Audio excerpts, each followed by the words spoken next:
Salut, alors c'est quoi l'inbound? En fait, on va prendre la définition la plus connue, celle qui a été proposée pour la première fois par l'éditeur de logiciels américain HubSpot en 2005.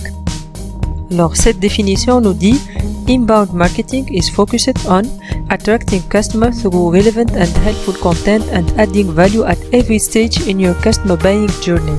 With inbound marketing, potential customers find you through channels like blogs, search engines, and social media. En résumé, il s'agit d'attirer vos clients durant toutes les étapes du processus d'achat à travers un contenu à forte valeur ajoutée. C'est l'exemple des blogs, des search engines ou bien les référencements naturels ou encore le SEO et des réseaux sociaux. Inbound et outbound, quelle différence? Vous avez certainement commencé à deviner quelques petites différences. La première, c'est que l'inbound n'est pas intrusif, il nécessite une autorisation, c'est pour ça qu'on l'appelle le marketing permissif.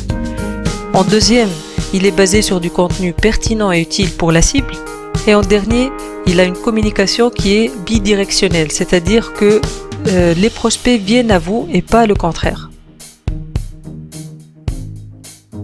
En général, pour différencier les deux, on dit que le marketing traditionnel, il est plutôt marketer-centric, alors que l'inbound marketing, il est plutôt customer-centric. Quand on dit inbound marketing, on dit forcément tunnel de conversion. L'inbound marketing consiste à attirer vos clients dans ce tunnel de conversion sans passer par les techniques marketing classiques, dites invasives. Dans la première partie de ce tunnel de conversion, on commence par attirer. On attire les étrangers pour les convertir en visiteurs à travers du contenu pertinent, blog, livre blanc, référencement naturel et newsletter. Dans cette deuxième partie, on va convertir. On va convertir les visiteurs en leads. Comment on va faire ça? On va le faire à travers différentes techniques bien rodées, telles que les chats, c'est les conversations sur les réseaux sociaux, les call to action. On va demander abonnez-vous, souscrivez à cette offre, etc. Et à travers le remplissage des formulaires. Ou bien encore à travers les landing pages, c'est notre site web, notre homepage. Dans une troisième phase, on passe à la phase de clôture ou la phase de vente.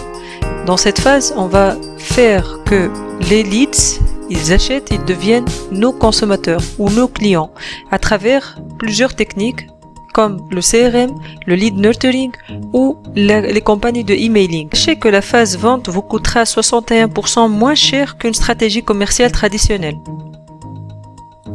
La dernière étape de votre tunnel de conversion, c'est la phase delight ou la phase enchantement.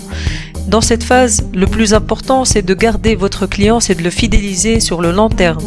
Il s'agit de collecter ses feedbacks, de collecter à travers des enquêtes de satisfaction et d'en faire votre brand ambassadeur. Maintenant, vous en savez un peu plus sur l'inbound marketing. Abonnez-vous à ma chaîne pour soutenir mon initiative. À la prochaine!